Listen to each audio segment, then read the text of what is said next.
नमस्कार। राज्य शिक्षा शोध एवं प्रशिक्षण परिषद बिहार पटना में आप सभी का स्वागत है। प्यारे बच्चों, आज हम लोग वर्ग 5 में चल रहे हैं और आपकी हिंदी की पाठ्य पुस्तक से ननकू कहानी को हम लोगों ने पढ़ा था और उसमें देखा था कि बरसात का मौसम है, बहुत तेज़ बारिश हो रही है और गांव में बाढ़ जैसी स्थिति बन गई, बाढ़ आ गई और इस बाढ़ में ननकू के दादाजी फंस गए थे और ननकू ने बहुत बहादुरी से और सूझबूझ से अपने दादाजी को किसी तरह बचाया और वो लोग बच करके फिर गांव आए। गांव में उसकी माताजी मिली, बहन भी मिली, लेकिन ननकू ने जिस अदम्य साहस, सूझबूझ और बहादुरी से अपने दादाजी को बचाया, उसकी कहानी, उसकी बहादुरी के किस्से दूर दूर तक लोगों ने सुने और जाने और इसके लिए उसे पुरस्कृत भी किया गया। तो ये हम लोगों ने पाठ में पढ़ा था और उसके बाद हमने शब्दार्थ भी देखे थे। अब हम लोग आगे चलेंगे और आपके पाठ्य पुस्तक में जो अभ्यास कार्य हैं उसको हम लोग करेंगे। चलिए अब देखते हैं ननकू की कहानी के ये अभ्यास कार्य। बताइए बच्चों, अगर आपको याद होगा तो आप ये बताइए कि ये कथन किसने कहे थे और किससे कहे थे। तो देखिए, ये आपके पाठ्य पुस्तक में भी दिए गए हैं, तो आप इसको समझिए पहले कि अरे ननकुआ, आज स्कूल ना जब वहीं का रे। किसने कहा था? अम्मा ने कहा था। किससे? ननकू से कहा था। ननकू, रे ननकू। कौन पुकार रहा था बच्चों? दीदिया, है ना। किसको पुकार रही थी? ननकू को। उसके बाद सीधे घर जई है, लगा हो जोर से पानी पड़ता हो। ये किसने कहा था बच्चों? दीदिया ने कहा था। और किससे? ननकू से। अब बाबा घरबा के भीतर चलो, पानी पड़ता। किसने कहा? ननकू ने और बाबा से कहा था। अरे हम तो कितना देरी से बैठल हली। ये किसने कहा था? बाबा ने कहा था। किससे? ननकू से। हमर मान तो ई सब गोबर मट्टी में गाड़ दे, खाद बन जैतौ। किसने कहा था बच्चों? ननकू ने दीदिया से कहा था। तो ऐसे ही जो कुछ वाक्य वहाँ आए थे बच्चों, आप ध्यान दीजिए कि उसने किसने कहा था और किससे कहा था, और इसे आप अपने पाठ्य पुस्तक में ज़रूर लिखिए। चलिए आगे देखते हैं बच्चों। इस पाठ में एक ललमुनिया नाम का भी किरदार था। बताइए कौन थी ललमुनिया और ननकू ने उसके परिवार की क्या सहायता की थी? तो याद कीजिए। चलिए देखिए हमने क्या लिखा है। ललमुनिया उसी गांव की एक लड़की थी। ननकू ने उसका सामान उठाने में उसके परिवार की सहायता की थी, क्योंकि आपको याद होगा बच्चों कि ललमुनिया और उसकी दादी जो थी वो सामान को समेट रही थी और बाहर वहीं जो ऊंचे स्थान होते हैं वहाँ जाने की तैयारी कर रही थी। तो ननकू ने उसकी मदद की थी। चलिए अगले अभ्यास की तरफ चलते हैं। ननकू को कब लगा कि अब उसे घर की तरफ जाना चाहिए और क्यों? क्योंकि ननकू तो मदद कर रहा था, अचानक उसे लगा था। बताइए कैसे, कब लगा था? कुछ याद आया? हाँ, जब घुटने तक पानी ललमुनिया की झोपड़ी के अंदर आ गया और चारों ओर पानी फैल गया, तब उसे लगा कि अब उसे अपने घर की तरफ जाना चाहिए, क्योंकि उसे ध्यान था कि उसके घर में भी लोग हैं, बाबा जी उसके घर में हैं। तो इसलिए अचानक उसे ध्यान आया था कि अब घर की तरफ जाना चाहिए। आगे देखिए, ननकू की दीदी ने उसे किस काम के लिए आवाज़ दी थी? बच्चों, जब आपको याद होगा कि ननकू तो जा रहा था गिल्ली डंडा लेकर खेलने, लेकिन उसकी दीदी ने उसे आवाज़ दी थी। बताइए कौन से काम के लिए? हाँ, ननकू की दीदी ने उसे गोईठा थापने के लिए आवाज़ दी थी, क्योंकि उसके हाथ गोबर में सने थे। वो गोबर से गोईठा बना रही थी और उसने ननकू को आवाज़ दी थी। चलिए आगे देखते हैं। ननकू ने गोबर को मिट्टी में गाड़ने की बात क्यों की? बताइए बच्चों। ननकू ने तो बड़े बुद्धिमानी की बात की थी कि गोबर को मिट्टी में गाड़ दिया जाए तो ये खाद बन जाएगा। क्यों कहा था उसने ऐसा? याद आया? देखिए मैंने भी कुछ लिखा है। तो ननकू ने गोबर को मिट्टी में गाड़ने की बात इसलिए की क्योंकि पानी बरसने के कारण गोईठा सूख नहीं सकता था और बारिश आने वाली थी। पानी बरस जाता तो फिर वो बह जाता है सब, तो इसीलिए उसने क्या किया, गोईठा बनाने के बदले गोबर को मिट्टी में गाड़ने की बात की थी। चलिए, क्योंकि क्या होता है, गोबर खाद बन जाता है मिट्टी में जाने के बाद। चलिए आगे देखते हैं। ननकू ने अपने दादाजी की जान कैसे बचाई थी? बताइए। बहुत उसने सूझबूझ और समझदारी से क्या किया था, छप्पर पे वो चला गया और दादाजी की जान छप्पर पर बैठकर बचाई, है ना। खुद भी चढ़ गया था और दादाजी को भी खींचकर छप्पर पर ले आया था और इस तरह से वो छप्पर फिर बहने लगा। घर तो ढह गया था, तो जहाँ जहाँ छप्पर तेज़ धार में आगे बढ़ने लगा और फिर वो दोनों बहने लगे। और जब थोड़ी सी बादल कम हुए, थोड़ी सी रोशनी हुई तो पता चला कि वो लोग बहे जा रहे हैं। फिर उसने किनारे को देखा और उसके बाद फिर पुलिया को देखा। फिर किसी तरह उसने रस्सी फेंक कर लोगों से मदद मांगी और अपनी जान बचाई। ठीक है, ननकू ने अपनी और दादाजी की जान छप्पर पर बैठकर बचाई। चलिए अगले प्रश्न की तरफ। ननकू की मैया उसे देखकर क्यों रोने लगी थी? बताइए बच्चों। माँ तो माँ होती हैं, परेशान हो गई थी। ननकू की मैया उसे देखकर इसलिए रोने लगी थी क्योंकि वह पानी की धार में बह गया था। अब उसका मातृत्व जाग पड़ा, यानी कि माँ को बड़ी उस पर दुलार आ रहा था कि अरे बच्चा तो मेरा बच ही गया है ना। यदि वह डूब जाता तो क्या करती, इसलिए वो घबराहट के मारे बहुत रो रही थी। आइए अगले प्रश्न की तरफ चलते हैं। बच्चों, ननकू के पिताजी कहाँ चले गए थे? सोचिए। चलिए हम इसके उत्तर को जानते हैं। तो ननकू के पिताजी बाढ़ की खबर सुनकर अपने गांव चले गए थे, है ना। चलिए अगले प्रश्न की तरफ चलते हैं। बाढ़ के कारण ननकू के गांव में बहुत नुकसान हुआ। और बाढ़ के कारण आपके गांव शहर में क्या नुकसान होता है? क्या आपके तरफ भी बाढ़ आती है? सोचिए, अगर आती है तो बताइए और लिखिए उसको, है ना, लिखिए। क्योंकि बच्चों, बाढ़ के कारण हमारे गांव शहर के मकान क्षतिग्रस्त हो जाते हैं, घर का सामान पानी में बह जाता है, मवेशी बह जाते हैं, पेड़ भी बह जाते हैं, बहुत सारे पेड़ उखड़ जाते हैं ना, और फसल भी बर्बाद हो जाती है। तो बहुत सारा नुकसान होता है। चलिए देखते हैं आगे। बच्चों, बाढ़ से बचाव या बाढ़ को रोकने के क्या उपाय हो सकते हैं? क्या आप बता सकते हैं कि कैसे हम इसके जो खतरे होते हैं उनसे कैसे हम बचेंगे? सोचिए, फिर बताइए। देखिए इसका क्या उत्तर हो सकता है। बाढ़ से बचाव या बाढ़ को रोकने के लिए नदी के दोनों तरफ मजबूत बांध बनाकर, डैम बनाकर, एक नदी को दूसरी नदी से जोड़कर बाढ़ को रोका जा सकता है। इसके साथ ही नदी की गहराई को बढ़ाकर भी बाढ़ से होने वाले नुकसानों को कम किया जा सकता है। लेकिन बच्चों, बाढ़ तो आती ही है और ये एक प्राकृतिक आपदा भी है।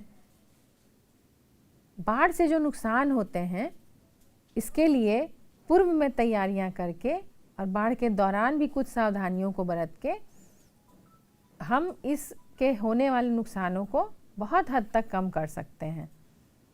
चलिए हम आगे देखते हैं, अगले प्रश्न की तरफ चलते हैं। बच्चों, ननकू ने कैसे अनुमान लगाया कि वह पटना शहर के पास बह रहा है? क्योंकि उसे तो चारों तरफ पानी ही पानी दिख रहा था। अब आप सोचिए और बताइए इसका उत्तर क्या हो सकता है। चलिए देखते हैं। जब घुप अंधेरा छट गया तब ननकू को चारों ओर की वस्तुएं दिखाई देने लगीं। बड़े बड़े भवन को देखकर उसने अनुमान लगाया कि वह पटना शहर के पास गंगा की धारा में बह रहा है। अर्थात ऊंचे ऊंचे भवनों को देखकर वह समझ गया था कि वह पटना शहर के पास है, क्योंकि उसने सुन रखा था कि उसके बाद गांव के बाद शहर है। उसके पिताजी भी शहर गए थे, है ना। इसी से उसने अनुमान लगाया। चलिए आगे देखते हैं। अब आपको क्या करना है बच्चों कि यहाँ कुछ मुहावरे दिए गए हैं, तो इन मुहावरों का प्रयोग करके आपको वाक्य बनाना है। आओ देखा ना ताव, टकटकी लगाना, दहाड़ मारकर रोना, खुशी से झूम उठना, अंधेरे का दीपक होना, बुढ़ापे की लाठी होना। बच्चों, आपको ध्यान होगा कि ये सारे मुहावरे जो थे इस पाठ में कहीं ना कहीं आए थे, आपने पढ़ा भी है। तो आप उसके आधार पर या उस पाठ में जो वार्तालाप है, पाठ में जो कहानी है, उसके आधार पर भी आप इससे वाक्य बना सकते हैं। तो कोशिश कीजिए, देखिए क्या इसका उत्तर हो सकता है ना।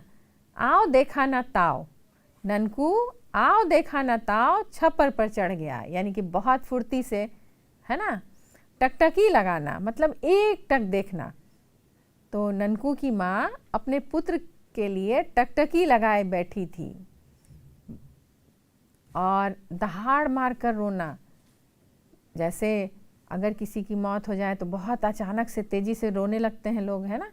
तो बेटा की मौत का समाचार सुनकर माँ दहाड़ मारकर रोने लगी।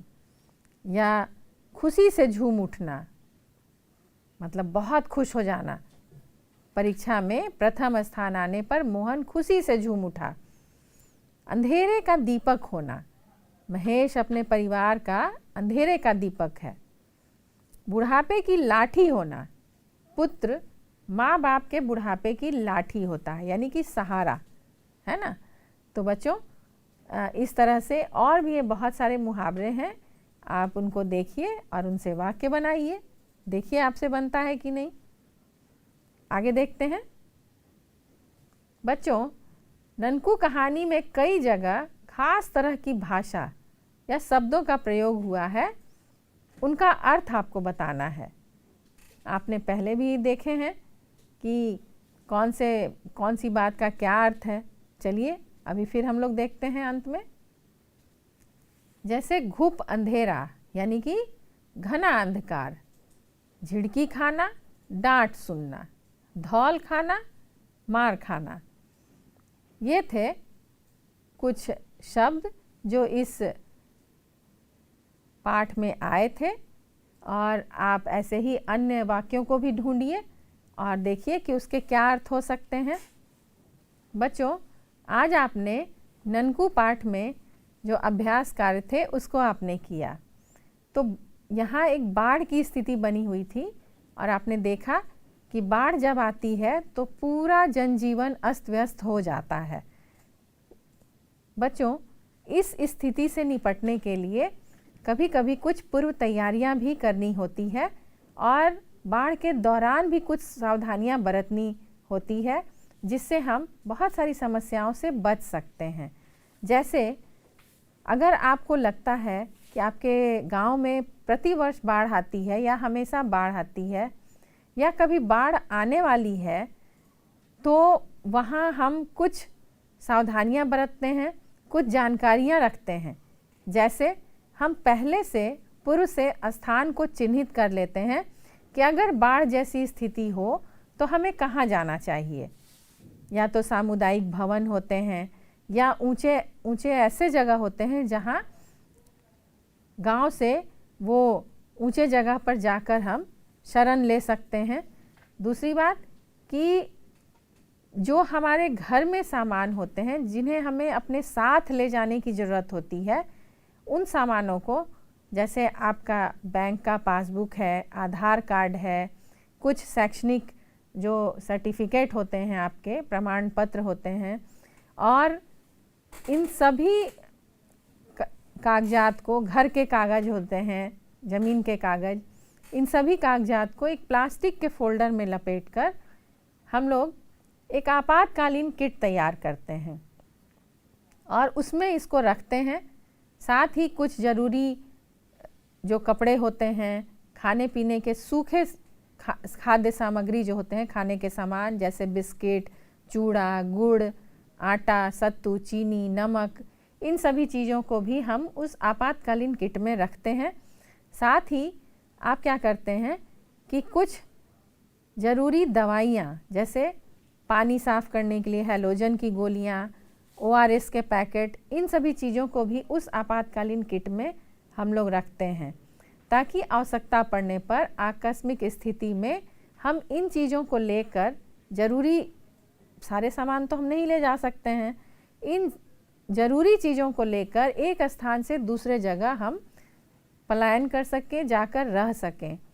दूसरी बात कि बहुत बार क्या होता है कि सरकार की तरफ से भी राहत सामग्री वितरित की जाती है और राहत केंद्र लगाए जाते हैं जहां पर लोग शरण लेते हैं। उन सभी चीज़ों की जानकारी रखिए।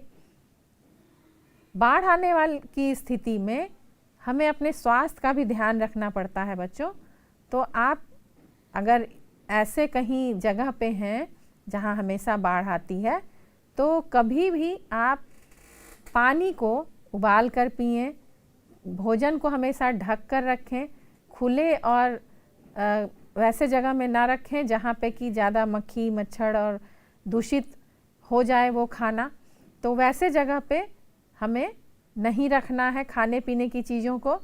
और एक टॉर्च, एक रेडियो, इन सभी को भी अपने साथ लेकर जाएं, ताकि रात में जब आप कहीं जाते हैं वैसे स्थिति में तो रोशनी के लिए टॉर्च हो आपके पास। और इस बाढ़ के स्थिति को, कब ये स्थिति ख़त्म होगी, कब पानी उतरेगा, ये इन सभी चीज़ों की जानकारी के लिए एक रेडियो हो साथ में, तो वो भी अच्छा होता है। साथ ही बहुत सारे लोग अपने साथ एक लाठी भी रखते हैं, डंडे को रखते हैं, ताकि पानी की गहराई को नापा जा सके कि कहाँ कितना पानी है। ऐसा ना हो कि लोग अचानक से पानी में जाएं और डूब जाएं। तो ऐसी कुछ सावधानियों को रखकर, कुछ तैयारियों को करके हम बहुत हद तक बाढ़ से होने वाले नुकसानों को कम कर सकते हैं। साथ ही जब आप इस तरह की स्थिति में फंस जाते हैं तो सबसे पहला काम है कि आप बिल्कुल ना घबराएं। जैसे ननकू को आपने देखा कि उसने बहुत हिम्मत से काम किया और वो घबराया नहीं। और कुछ ऐसे फ़ोन नंबर, जैसे आपके गांव के जो मुखिया हैं या आशा दीदी हैं या और भी स्वयं सहायता समूह के जो सदस्य होते हैं, उनके नंबर भी आपको अपने पास ज़रूर रखने चाहिए। बच्चों, इस तरह से थोड़ी सी जागरूकता से और थोड़ी तैयारी से आप लोगों को जागरूक कर सकते हैं और उनसे इसके होने वाले कुप्रभावों को कम कर सकते हैं। क्योंकि बाढ़ तो इतनी भयावह होती है, इतना ज़्यादा मात्रा में पानी आ जाता है कि उस पर नियंत्रण पाना मुश्किल हो जाता है। धीरे धीरे बाढ़ का पानी कम भी होता है, और जब बाढ़ का पानी कम हो जाता है तो उसके पीछे बहुत सारा विनाश, बहुत सारी बर्बादियां छोड़ जाता है। उसके बाद बहुत ज़रूरी है कि जहां बाढ़ का पानी आया था उस जगह की साफ़ सफाई, वहां ब्लीचिंग पाउडर का छिड़काव हो, पूरे घर को, सामानों को, हर चीज़ को साफ़ सुथरा किया जाए, और तभी वो फिर रहने योग्य हो पाता है। क्योंकि जो भी लोग ऐसे जगह पे रहते हैं वो समझ सकते हैं, वो बता सकते हैं कि कितनी सारी परेशानियां आती है। स्वास्थ्य संबंधी परेशानियां भी बहुत ज़्यादा आती हैं, क्योंकि जितने भी घर के जो सामान होते हैं पानी से ख़राब हो चुके होते हैं, घर में पानी घुस जाता है, शौचालय ख़राब हो चुका रहता है, धंस जाता है, यहाँ तक कि जहाँ से हम लोग पानी लेने जाते हैं चापाकल भी डूब गया होता है या फिर उसमें भी दूषित पानी चला जाता है। तो पीने के पानी को हमेशा उबाल कर पीना चाहिए इस दौरान, या हैलोजन की गोली का जो हमने बात किया, तो हैलोजन की गोली से, क्लोरीन की टिकिया से पानी को शुद्ध करना भी ज़रूरी होता है। तो इन सभी चीज़ों का ज़रूर ध्यान रखना चाहिए। बच्चों, आज की कक्षा में हम लोगों ने बाढ़ और उससे संबंधित ये जो पाठ था इसको हम लोगों ने देखा और बहुत सारी जानकारियाँ भी प्राप्त की। आज की कक्षा में इतना ही। हम लोग फिर मिलेंगे एक नए विषय के साथ और बहुत सारी जानकारियों के साथ। तब तक के लिए नमस्कार।